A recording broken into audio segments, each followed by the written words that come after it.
Buenas chicos, vamos a comenzar la segunda parte del tema 2, que corresponde como todos sabéis, a la Edad Media en la península ibérica. Lo que vamos a comenzar con el arte andalusí, que ahí fue donde nos quedamos. Simplemente que me digáis pues, algunos nombres de algunas construcciones, de monumentos, de edificios importantes en Al-Ándalus. Os voy a enseñar los apuntes, vamos a ir por aquí. ¿eh? La cultura y el arte andalusí no vamos a verlo, no es importante, no es relevante. Y bueno, vamos a quedarnos aquí, vamos a comenzar por aquí.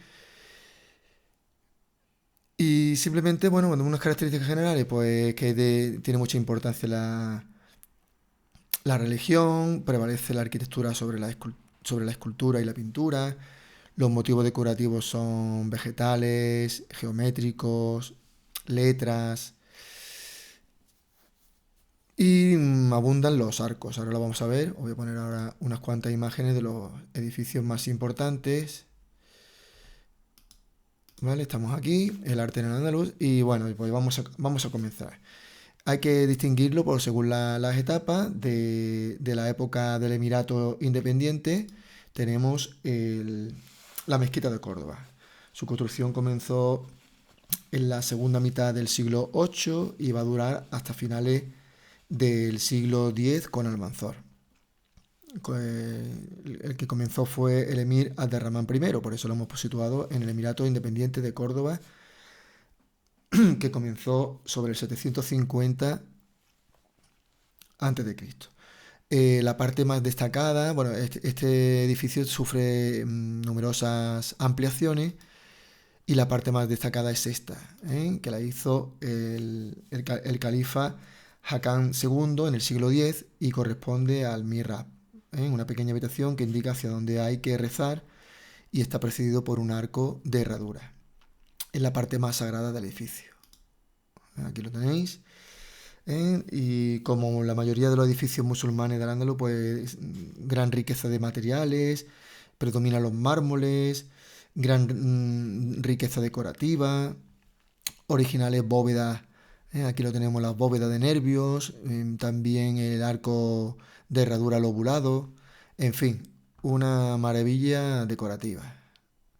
En segundo lugar, tenemos, ya corresponde al Califato de Córdoba, con Abderramán III, al Palacio de Medina Zahara, construido sobre el 936 después de Cristo. Perdón, antes dije antes de Cristo, creo que recordar que el Emirato Independiente, lógicamente, es después de Cristo, todo es después de Cristo. ¿Vale? Venga. Esto ya lo mandó a construir Abderramán III como un símbolo del poder del califa frente a sus enemigos. Estaba formada por una mezquita y sus viviendas alrededor y se conserva pues un estado de conservación regular, ¿vale? Porque ya en el 1019 fue destruida en parte por la guerra civil que asoló al califato. Siguiente construcción, el siguiente edificio, ya nos vamos a la época almorávide y destaca nuestra Alcazaba de Málaga. Aquí la tenemos, también está la Alcazaba de Almería.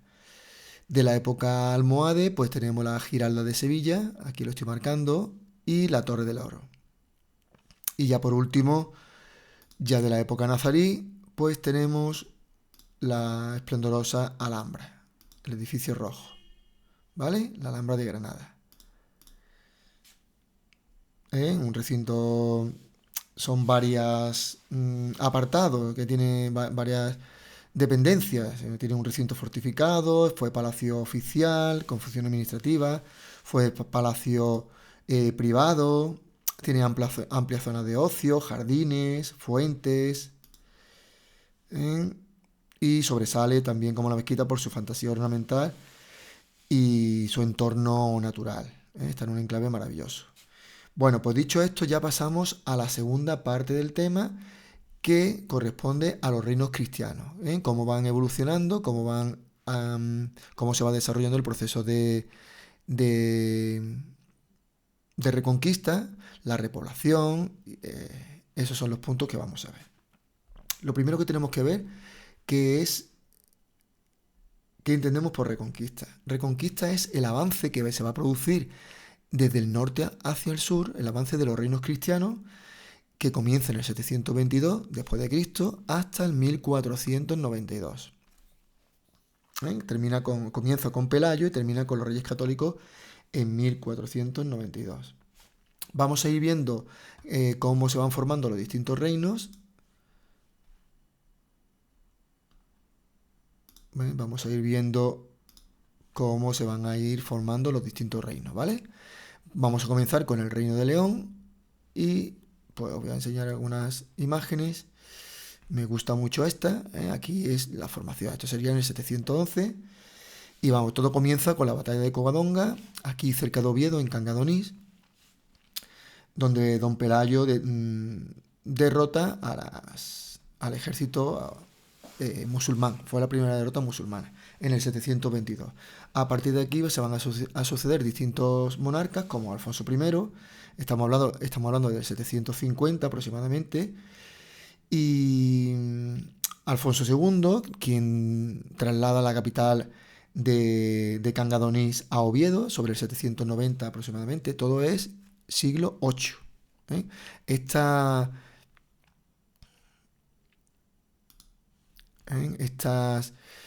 Este primer desarrollo que vemos aquí en amarillo, pues sería desde el siglo VIII, desde el 711, 722 hasta el 914. Todo siglo VIII, IX y X, ¿vale? En un primer momento es un núcleo muy pequeño, pero luego ya aquí tenemos ya en parte de, ¿veis aquí? Aquí está antes del 914. Aquí está muy bien esta imagen.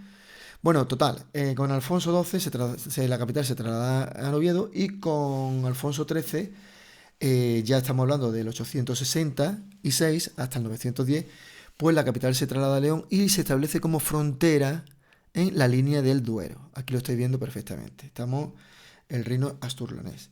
¿Qué le ocurre al reino asturleonés? Pues que del reino asturleonés se va a desgajar un condado independiente, se va a hacer independiente con Fernán González, con este conde. Se va a independizar de Asturias y va a formar el condado de Castilla, ¿vale? En el 932. Luego ese condado va a ser reino de Castilla.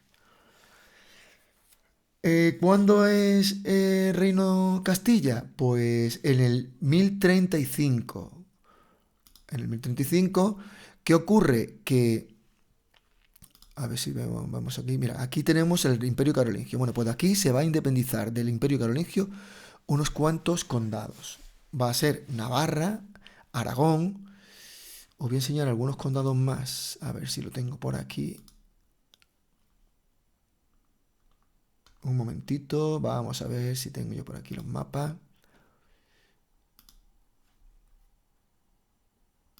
Mira, estos condados, antes era esta zona antes era del Imperio Carolingio y ahora le ha ocurrido como a Castilla, se ha independizado del Imperio Carolingio y se han formado condados.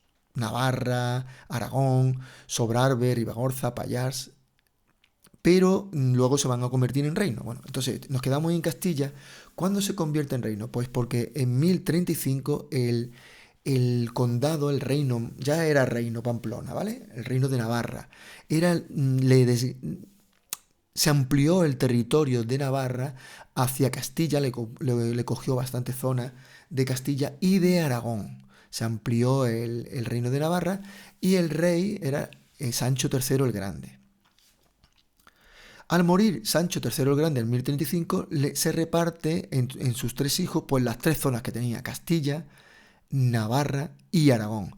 Y a Castilla se lo va a dar a su hijo Fernando I, el cual se casó con una descendiente del rey de León.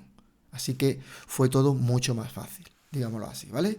Así que se forma Castilla, el reino de Castilla, con Fernando I, y a Aragón le ocurre exactamente lo mismo. A Aragón se lo va a dar a su hijo Ramiro I y al primogénito le va a mantener el reino de Navarra. Castilla a veces va a estar unida a León, a veces va a estar separada, pero ya será en 1230 con Fernando III el monarca que los una, ¿eh? Definitivamente, en 1230. Pasamos a Portugal. ¿Qué le ocurre a Portugal? Vamos a ver si vemos por aquí algún mapita de Portugal. Ya veis que está aquí ya el reino de Portugal. Ya no estamos yendo de 1147. El reino de Portugal. En el siglo XII se va a independizar también de León y va a seguir independiente hasta nuestros días, salvo un breve lapso de tiempo con Felipe II. El reino de Navarra. El reino de Navarra. Mira esta imagen, qué bien. El reino de Navarra va a coger el condado de Castilla, lo que hemos dicho antes. Bueno, pues el reino de Navarra en el siglo IX se crea por la ruptura con el reino franco. Posteriormente, con Sancho I, se van a ampliar su dominio y cuando tiene el máximo esplendor es con Sancho III, que ocupa Castilla y Aragón. Es cuando va a tener el Imperio de Navarra su máxima extensión. La corona de Aragón, pues lo mismo. Ya hemos visto que con Ramiro I en el 1035 se independiza de Navarra y se convirtió en reino. Después van a venir unas anexiones muy importantes, unas conquistas muy importantes, como por ejemplo Alfonso I, el batallador, va a conquistar Zaragoza en 1118. Después, en el 1137, el condado de Barcelona se va a unir al reino de Aragón, porque el conde de Barcelona, Ramón Berenguer IV, se va a prometer en unión con la hija del rey de Aragón, Petronila. Y ya posteriormente Valencia y las Baleares van a caer en posesión del reino de Aragón con Jaime I el Conquistador. Ya nos vamos a 1238. Siempre cuando posteriormente a la batalla de la Nava de Tolosa en 1212, pues es cuando se amplía mucho más los territorios de los cristianos, porque los reinos de Taifa están en decadencia en ese año, en 1212. ¿Vale? Y ya el núcleo catalán, pues lo que hemos dicho, se independiza de los francos en el siglo VIII. Se va a organizar en distintos condados: Pallars, Ribagorza. El más famoso es la marca hispánica, que sería el condado de Barcelona, es el más importante. En el 992 Barcelona se hace independiente, el condado de Barcelona se hace independiente, y ya vamos a lo que hemos dicho antes. En el 1133 se va a unir a la corona de Aragón, al reino de Aragón, porque su conde, Ramón Berenguer IV, se une en matrimonio a Petronila. Una vez visto esto, vamos a ir viendo el proceso de reconquista. Como van a ir evolucionando los distintos reinos, se van a ir ampliando, ¿vale? Me gusta mucho esta o esta y vamos a empezar. Bueno, pues aquí tenemos que la primera fase, estoy siguiendo los apuntes, la primera fase, ya vamos por aquí. Repito lo del proceso de reconquista, que lo sepáis, que esto lo entra en selectividad. Hasta finales del siglo X. Hasta finales del siglo X. Pues tenemos esto. Fijaros, antes del siglo X. Fijaros, pues lo que hemos dicho antes. Están en una época de poca expansión. Porque, bueno, esta y las siguientes son épocas de poca expansión, porque el reino de Al-Ándalus, bien sea emirato o califato, pues está en auge. Están bien con los emires Abderramán I, Abderramán II, después los califas Abderramán III, Hassan II, Almanzor, pues lo mantiene a raya. Pero bueno, vamos a ir por partes. Hasta el siglo X están arrinconados aquí en el norte, la zona cantábrica, y esta parte de los Pirineos pueden avanzar poco. El reino como mucho pasa a la frontera, al Duero. ¿Vale? Siglos XI y XII va a haber grandes luchas, los siglos XI y XII. Pero no no antes, no en el siglo XIII, sino XI y XII, pues va a existir grandes luchas, ya cae el califato de Córdoba, que cae en el 1031, ocurren los reinos de Taifas, a ver si a ver si os voy a buscar otro mapita. Mira, en los 900, y ya tenemos aquí en el siglo XII, aquí lo tenemos, fijaros ya todo lo que ha avanzado y llega hasta el Tajo. Estos son los reinos de Taifas. Voy a buscar un mapita que tenga los reinos de Taifas. A ver, por aquí. Estos son los almohades. A ver si... Almorávides, estos serían los reinos de Taifas. Pero voy a encontrar, a ver si tengo otro. Estos son los reinos de Taifas, que empiezan en el 1031, pero a partir del 1031 se disgrega todo, que aquí lo estáis viendo, las provincias de Al-Ándalus, y se va a conquistar Toledo en 1085. Después se va a conquistar Zaragoza, grandes extensiones de Cataluña, Lleida, Tarragona. O sea que vamos a ver ahora cómo la segunda fase ya sería siglos XI y XII. Y fijaros ya, aquí tenemos en el 1130, la zona esta anaranjada, pues fijaros cómo ya está Toledo, Zaragoza y amplias zonas de Cataluña, Tarragona, llega hasta... Y ya la última parte, nos vamos al siglo XIII, muy importante esta zona verde, aquí se ve perfectamente lo amplia que es, y esto es a partir del 1212, con la derrota de las Navas de Tolosa, y se coge toda Sierra Morena, todo el Guadiana, todo el valle del Guadalquivir, lo que es parte de Extremadura, gran parte de Andalucía, Murcia, Valencia, las Baleares. Eso es a partir del 1212. Aquí lo estamos viendo. Y ya me quedaría la última parte. Podemos poner otra. Es lo mismo, ¿eh? Son mapas que son distintos colores, pero es exactamente lo mismo. A ver si aquí lo podemos ver. Es exactamente lo mismo. Esto sería siglos XI y XII, y ya aquí en cómo a partir de 1212 cómo se ha conquistado toda Andalucía. Ya solo lo único que le queda ya es el reino nazarí de Granada, que lo tenemos aquí. Y aquí pues fijaros avanza muy poquito, va a estar 2 siglos estable esta zona por problemas que tiene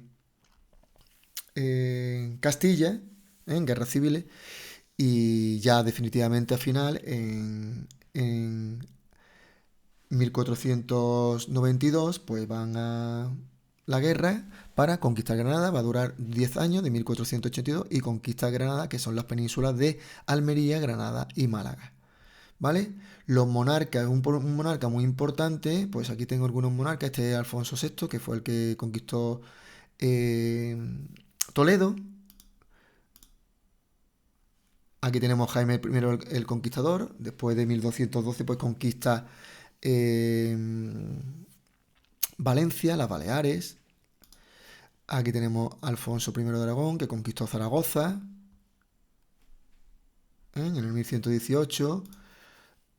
De nuevo Alfonso VI. Bueno, pues estos son unos monarcas que no se os deberían de olvidar, son muy importantes.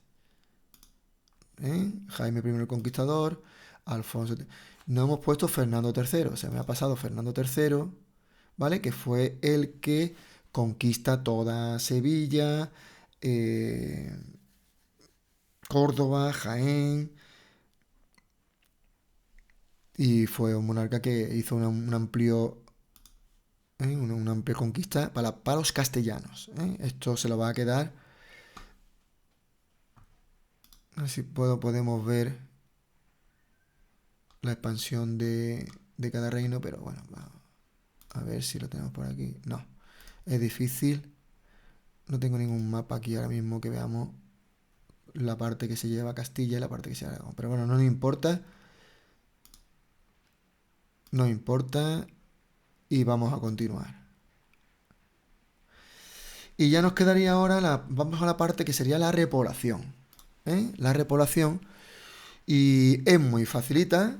en los primeros avances hasta el Duero tenemos la repoblación que se llama Presura o Aprisio en Cataluña, en esta zona le va a cambiar, y que consiste en que los agricultores libres pues ocupan pequeñas parcelas de terreno y las trabajan.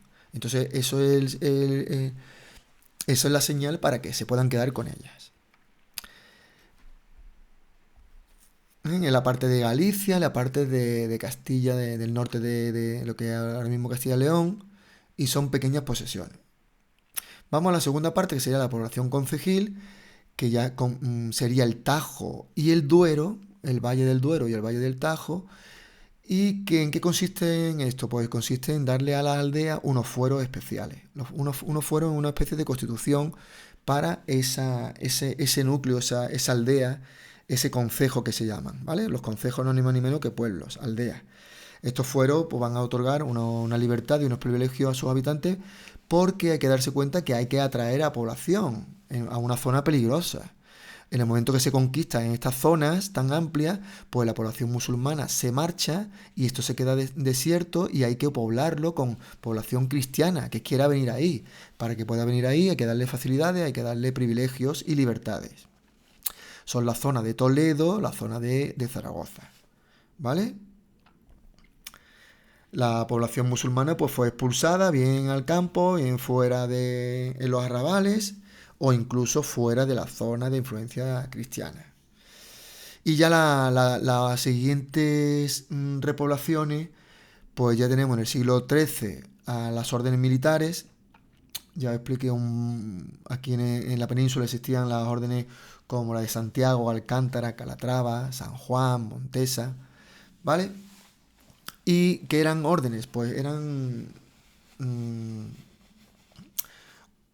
¿Cómo lo podíamos explicar? Asociaciones de... Bueno, no, perdón. Son monjes que podían luchar, ¿no? Y fundaban monasterios y tenían muchísimo poder. Y a estos monjes militares, a estas órdenes, pues a ellas pertenecían pues familiares de nobles, principalmente, y pues se le dio se le dieron estas posesiones y ellos se encargaban de controlar, de traer a población que estuvieran bajo su vasallaje, digámoslo así, ¿no? Entonces, un monasterio pues se les dotaban de grandes extensiones de terreno donde ellos iban a controlar a esa población. Vamos a poner aquí órdenes militares. Voy a buscar en internet para que... Órdenes militares. Existieron muchísimas órdenes fueron instituciones religiosas, militares creadas en el contexto de las cruzadas, como caballeros cristianos. Inicialmente para la defensa de los santos lugares, aquí estamos hablando de Jerusalén, allí estarían las órdenes de los templarios, de los hospitalarios, y luego aplicadas a otra zona, como podía ser la zona de Al-Ándalus. Así que era una institución religioso-militar. El más alto mando de la orden militar era el maestre, y solían ser familiares de los monarcas, de grandes casas nobiliarias. ¿Vale? Los caballeros de la orden militar estaban sometidos a un voto canónico de las órdenes, siendo mitad monje y mitad soldado, ¿vale? Así que es una institución religioso-militar dedicada para proteger los santos lugares o para expulsar a los infieles, a los que son de otra religión, en este caso los musulmanes. Se creó para Jerusalén, para expulsar a los musulmanes de Jerusalén, para combatirlos, los templarios, la orden del Temple. Aquí lo tenemos, los hospitalarios, la orden del Santo Sepulcro, pero luego también se crearon en este caso, para expulsar a los musulmanes o hacer una labor de expulsar a los musulmanes de la península ibérica. ¿Vale? Y ya por último tenemos los repoblamientos del siglo XIV y XV, donde directamente en Andalucía, en Extremadura y Murcia, donde se le va a dar a los nobles, al clero y a soldados que participan en la conquista militar. ¿Eh? Y aquí, tanto las órdenes militares como los de repartimiento, pues prevalece las grandes feudos, ¿eh? Los latifundios, mientras que la primera parte son minifundios, pequeñas zonas, aquí son grandes zonas. Y ya estamos terminando el tema. Nos iríamos a la sociedad de los reinos cristianos. Voy a saltarme esto porque es muy fácil y no, saber, no, no es importante, esto no te lo van a preguntar en selectividad, simplemente pues saber que era una estructura piramidal, la sociedad, en el rey, el segundo estado sería duques, condes, altos, el alto clero, el tercer estado sería caballeros, señores, obispos, abades, y bajo clero, y por último la gente humilde, campesinos, siervos, ganaderos, soldados, simples soldados. Estas tres primeras partes son los privilegiados, que son los que pagan, los que no pagan impuestos, y esta parte, pues sería un 95% de la población, pues sí paga impuestos. Estos son los productores, los que producen los alimentos para que estos puedan comer. Estos son los protectores, estos son los que cuidan del espíritu, por decirlo así. Y aquí tenemos, pues, eso. Unos son los que te protegen, los que luchan, los caballeros, condes, duques. Otros son los que rezan y otros son los que producen, los que trabajan. Y ya nos iríamos ya a la economía de Castilla. La economía de Castilla. Os voy a enseñar. Vamos a ver qué tengo por aquí. Y creo que un momentito. Voy a sacar. Vamos a ver. Vamos a ver. Vamos a ver. Imágenes.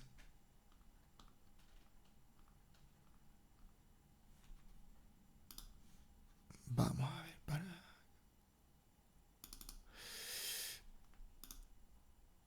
Aquí está. Vamos a abrir esto. Abrimos esto. Y a ver si podemos ver las imágenes. Mira, pues empezamos aquí ya.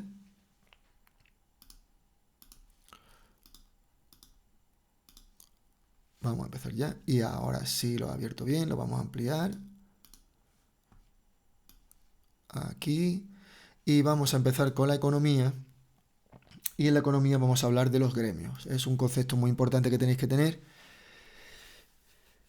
¿Y qué es un gremio? Pues son asociaciones de artesanos que estaban constituidos de acuerdo a un estatuto, como si fuera un sindicato hoy día, con el objetivo de mejorar su vida, de mejorar, de controlar los precios, de un control para acceso a la profesión.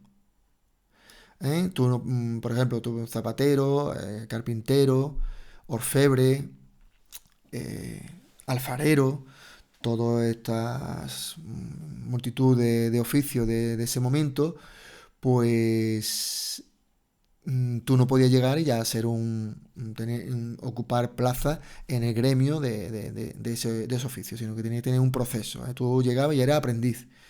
Estaba el oficial, que es el que te va a enseñar, y estaba el maestro, que es el que te va a dar la titulación, el que te va a certificar que tú ya tienes las habilidades para ejercer ese oficio. Esto es un taller de artesanía. Aquí está el maestro, el oficial, el aprendiz, ¿vale? Aquí están haciendo pues barricas para el vino. Y bueno, pues aquí tengo el concepto de gremio. Eran corporaciones de trabajadores, y pertenecían a un mismo oficio y perseguían los mismos intereses profesionales. ¿eh? Los gremios eran una suerte de sindicato que buscaba el bienestar de estas personas y ayudarles en la enseñanza de un oficio. Con el tiempo se convirtieron en un problema para la economía porque ellos controlaban no había una competencia clara, ellos controlaban los precios y bueno, pues llegaron a ser un problema. ¿Vale? Otro aspecto importante ya para terminar, nos vamos a ir nos vamos a ir a la Mesta, el honrado concejo de la Mesta, creado en 1273 por este señor, Alfonso X el Sabio, creado en 1273, como decimos. ¿Y qué era la Mesta? Pues una asociación de ganaderos trashumantes. Trashumantes quiere decir que es un ganado que tiene que moverse, desplazarse. Lo normal es de invierno a verano, por el tema del calor, por tema de pastos, o desplazarte de una montaña a un valle, pero aquí tenemos las cañadas, y entonces estos son los caminos que hacían. Lo normal es de norte a sur, sur-norte. ¿Vale? Como decimos, era una asociación de ganaderos trashumante que consiguió grandes privilegios del rey Alfonso X, perjudicando notoriamente a los agrarios, con leyes y tribunales propios.